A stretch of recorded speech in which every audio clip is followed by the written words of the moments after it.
जी मोहतरम जनाब कैसर अहमद शेख साहब। बिस्मिल्लाहिर्रहमानिर्रहीम नामदहू व नसल्ली अला रसूल करीम। जनाब मोहतरमा चेयरपर्सन साहिबा, मुझे सबसे पहले तो आपको मुबारकबाद देनी है। मुझे बड़ी खुशी हो रही है आज आपको इस प्रेस्टिजियस पोजीशन में देख के। अल्लाह ताला आपको ज़्यादा से ज़्यादा कामयाबियाँ दे और ये एक बहुत बड़ा फ़ख्र की बात है इस अगस्त हाउस को चेयर करना।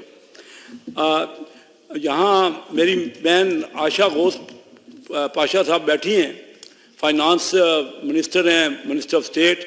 आज हमने इसको बड़ा मिस किया। इनको हम 5 घंटे की मैराथन मीटिंग की हमने स्टैंडिंग कमेटी फाइनेंस की।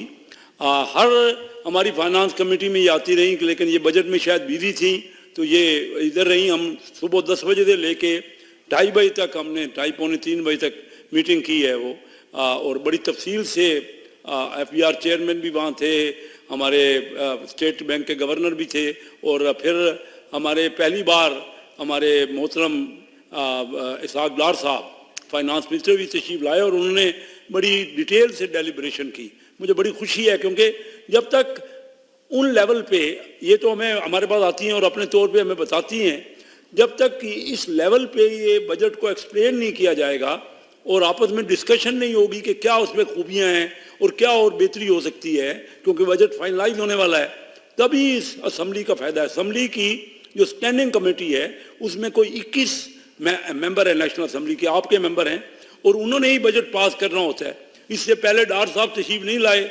हमारे तमाम मेंबर उनसे गुजारिश करते रहे कि वो तशरीफ लाएं और हमें समझाएं कि IMF से क्या होने वाला है। उसके अलावा जो बजट दिया है उसमें क्यों 9,200 अरब रुपए का बजट आपने रखा है, हालांकि पिछली बार आपको 7,400 भी रेवेन्यू पूरा नहीं हुआ। तो उन्होंने हमें समझाया है। देखिए कल या परसों ख्वाजा आसिफ साहब ने तकरीर की और वही मेरी बातें जो मैं बड़े अरसे से कर रहा था। मैडम स्पीकर, बहुत सालों से कह रहा था कि ये जो करप्शन है, जो मिस एप्रोप्रिएशन है, जो स्मगलिंग है, हमारा 4,000 अरब रुपए रेवेन्यू नहीं हासिल हो रहा। मुझे खुशी है कि यही बातें ख्वाजा आसिफ साहब ने कल की और वो इनको पता है कि 4,000 अरब रुपए हम और ले सकते हैं। 9,000 अरब का तो इस बार बजट हमने रखा है, पिछले साल 7,200 या 300 हासिल हुआ है। तो ये तो आसान सी बात है। आशा घोष मेरे से बेहतर जानती हैं कि 21% इन्फ्लेशन इन्होंने कहा है, अगले साल भी 21% इन्फ्लेशन और 3.5% ग्रोथ, तो यही 9,200 बन जाता है, वो तो हासिल हो जाएगा।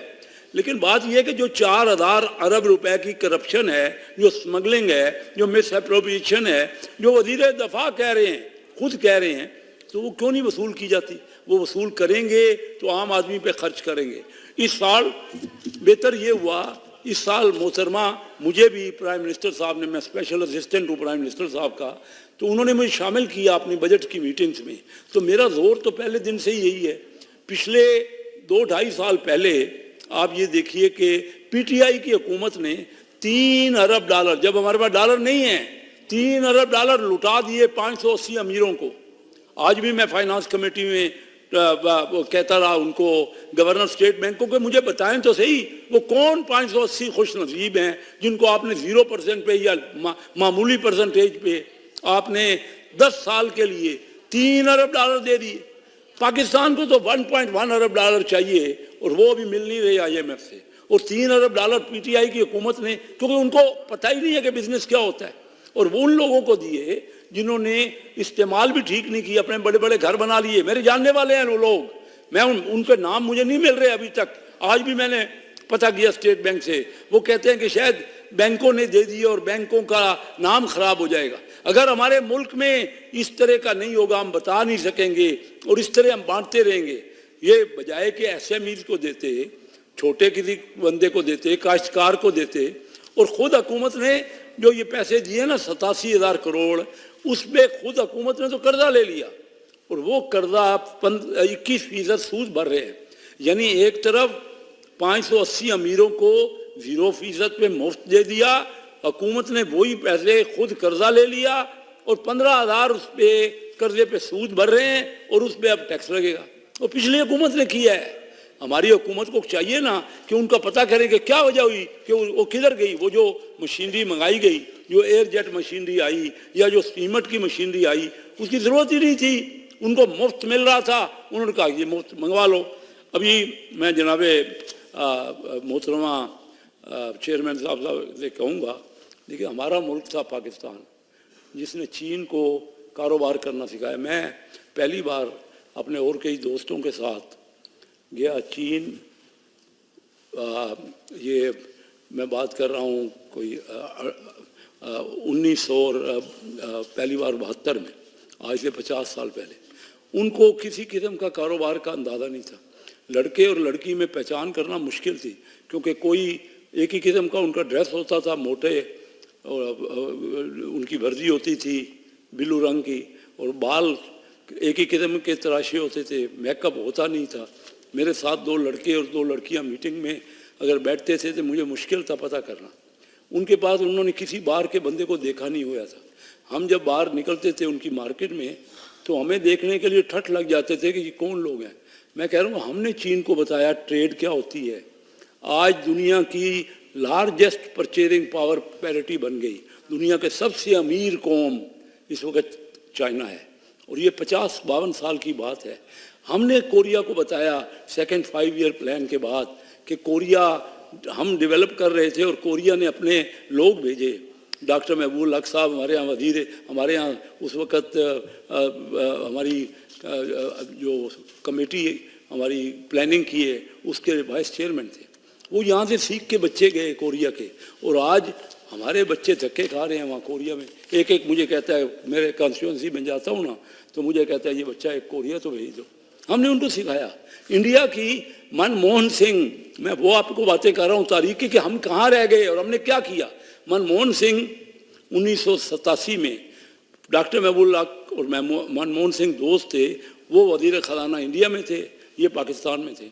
इंडिया 4 गुना इकानमी थी सिर्फ, हालांकि उनकी आबादी 6 गुना थी। हमसे उनकी करेंसी कम थी। वो फ़ोन करते थे, क्योंकि मेरे दोस्त थे डॉक्टर साहब। इस वक्त उनके फौत होने के बाद मैं हूँ महबूबुल हक ह्यूमन डेवलपमेंट सेंटर को मैं चेयर कर रहा हूँ। तो वो फ़ोन करते थे अपने दोस्त को कि बताओ तो सही कि पाकिस्तान कैसे आगे जा रहा है और हम पीछे क्यों रह गए। आज 4 गुना था इंडिया, आज वो 14 गुना हो गया। आज हमारा आज से 6 साल पहले मैडम ये बजट तो हमने पेश किया। इस बजट में 18,000 रुपये 18,000 अरब रुपए डिफेंस का है, जो 6 अरब डॉलर बनता है। मुझे बताइए कि आज से 6 साल पहले हमारा डिफेंस 10 अरब डॉलर था और इंडिया का डिफेंस 4 गुना था, 40 अरब डॉलर। इंडिया 4 गुना डिफेंस का खर्चा था। आज हमने 10 अरब डॉलर से हमारा डिफेंस तो घट के 6 अरब डॉलर हो गया, और इंडिया का 84 अरब डॉलर हो गया, 14 गुना। इंडिया हमसे 4 गुना था 6 साल पहले डिफेंस। हम अपने डिफेंस फोर्सेज को भी पैसे नहीं दे रहे, तो क्यों?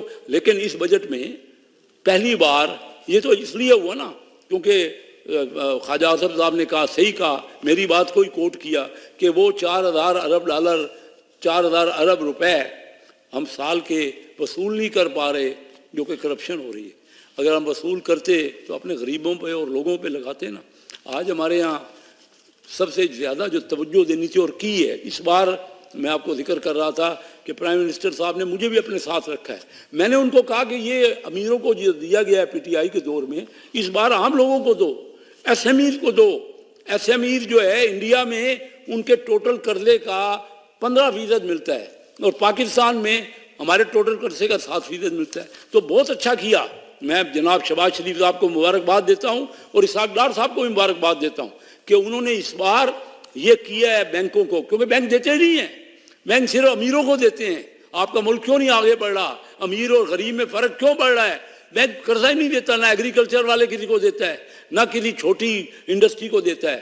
तो इस बार पहली बार मेरे जोर देने पे उन्होंने किया, और मैं मुबारकबाद देता हूं उनको कि उन्होंने ये कहा है कि अगर बैंक नहीं देगा, एक तो बैंक को अगर देगा तो रेट कम पे देगा, अगर दूसरे को वो देते हैं ऊंचे रेट पे तो इस पे रियायत करेंगे एसएमईज को, और फिर अगर एसएमईज का कर्जा डूब जाएगा तो गवर्नमेंट उसमें 20% 5वां हिस्सा उस नुकसान का बैंकों को उसका कवर करेगी। ये बहुत बड़ी बात है जो पहली बार एसएमईज के लिए हुई है पाकिस्तान में, यानी 5वां हिस्सा वो नुकसान बैंकों का हुकूमत अपनी जेब से देगी। और फिर हमारे आईटी, हमने कहाँ रह गए आईटी में? इंडिया सैकड़ों बिलियन डॉलर की एक्सपोर्ट कर रहा है, हमारी 2 अरब डॉलर की एक्सपोर्ट है, कहाँ रह गए? हमारे जो करोड़ों नौजवान हैं, हम उन नौजवानों को हमें तरबियत ही नहीं दी। मेरी अपनी एक जो 35 साल से मैं फास्ट नेशनल यूनिवर्सिटी के बोर्ड ऑफ डायरेक्टर्स में हूँ, बोर्ड ऑफ गवर्नर्स में हूँ। पहली हमारी यूनिवर्सिटी कराची बनी थी, उसके बाद लाहौर, फिर इस्लामाबाद और पेशावर, और अब हम चनियोट जैसे छोटे शहर में हमने एक बेहतरीन किस्म की पाकिस्तान की बेस्ट कैंपस बनाया है, ताकि बच्चे, और जो बच्चे वहाँ निकल रहे हैं वो बच्चे, मुझे पता है कि उनको जब अभी एजुकेशन पूरी नहीं होती तो लोग आ जाते हैं, वो कहते हैं हमारे पास आओ, दूसरा इदारा कहता है हमारे पास आओ।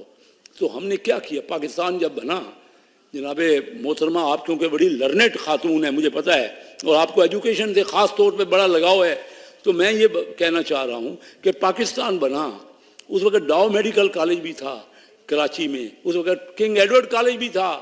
हमने ऐसे सैकड़ों कॉलेज क्यों नहीं बनाए कि हमारे बच्चे फैल जाते? आज मैं जाता हूँ जब चाइना में, आज जब मैं जाता हूँ इधर सेंट्रल एशिया के मुल्कों में, तो वहाँ सिर्फ उनका नज़र हमारे बच्चे आते हैं मेडिकल के, क्योंकि हमारी मेडिकल की जो प्राइवेट एजुकेशन है उसमें हम 2 लाख 2.5 लाख महीने का खर्चा उनसे लेते हैं, और उन यूनिवर्सिटियों में चाइना वाले 1 लाख 1.5 लाख में हमारा बच्चा पढ़ाते हैं, और सारे बच्चे हमारे उधर जा रहे हैं। हम अपना नुकसान कर रहे हैं, उनको डॉलर भी भेज रहे हैं, और क्यों नहीं हम अपने बजट में इनको गौर करते कि हम एजुकेशन, जो हमारा नो हाउ था, जहाँ हमें पता था कि किस तरह एजुकेशन आगे बढ़ती है, ना हमने आईटी की तालीम को आगे किया।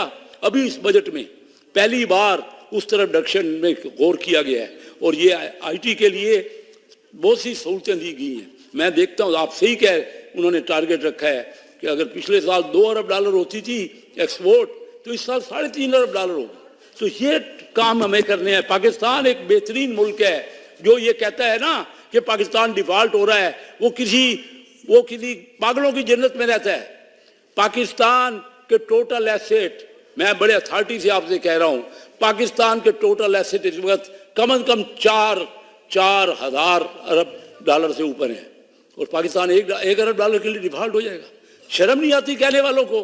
क्या करना है हमने? ये 5-6 अरब डॉलर देने हैं हमने। हमारा तो सिर्फ रिकॉर्ड एक ले लें, वही 1000 अरब डॉलर का होगा। तो हमने क्या 4-6 अरब डॉलर के लिए डिफॉल्ट हो जाएंगे? डिफॉल्ट तो वो होता है जिसके पास अपने पैसे नहीं होते। हमारे पास पैसे हैं, हमें कैश फ्लो का प्रॉब्लम है। कैश फ्लो का प्रॉब्लम हम ठीक करते हैं। हम किसी को अपनी चीजें दे सकते हैं, आए हमारे मुल्क में इन्वेस्ट करें। हमने मुश्किल क्या की है कि माहौल ये बनाया है कि हमारे यहाँ बाहर का इन्वेस्टर नहीं आ रहा। इंडिया में इस वक्त धक्के खा रहे हैं, बाहर का इन्वेस्टर आ रहा है, 70 अरब डॉलर वहां पे पैसा लेके आ रहा है, और हम 1.1 अरब डॉलर के लिए IMF से कितनी शर्तें मान चुके हैं। हम अपने आप को ठीक करें, हम अपने मुल्क को ये ना समझें कि हमारा मुल्क कोई मामूली मुल्क है।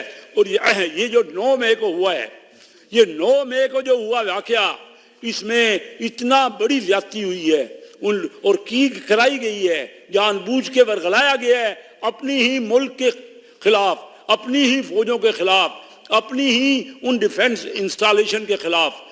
फौज ने बहुत बड़ा एक्शन किया है और बहुत अच्छा रोल प्ले किया है। हम उनके साथ हैं, खुल के साथ हैं। हम हर हफ्ते चुनियोट में मैं जाता हूं और मैं देखता हूं लोगों में गम गुस्सा है।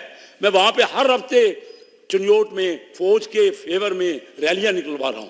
जब तक हम अपने आप को मजबूत, अपने इदारों को मजबूत नहीं करेंगे, लोगों की, हमारे दुश्मनों की नजरें हमारे ऊपर हैं, क्योंकि हम न्यूक्लियर कंट्री हैं। वो क्या समझते हैं, वो आज अगर फर्ज कीजिए IMF लाजमी हमें देगा, मैं कहता हूं, और हमें IMF से लेना चाहिए। हमें IMF से कोई झगड़ा नहीं करना। IMF, हम 23 बार IMF जा चुके हैं, लेकिन ये मुमकिन नहीं है कि पाकिस्तान डिफॉल्ट हो। और ये जो मीडिया और ये जो लोग और ये टेलीविजन TV पे ये जो पाकिस्तान के डिफॉल्ट की बातें कर रहे हैं, उनको भूल जाना चाहिए। मैं खुद बिजनेस कम्युनिटी का नुमाइंदा हूं और उन लोगों में बैठता हूं। हमारे यहाँ पाकिस्तान में तो इतना बड़ा पोटेंशियल है। आज से 2-3 दिन पहले मंगल को हमने एक बड़ी मीटिंग की।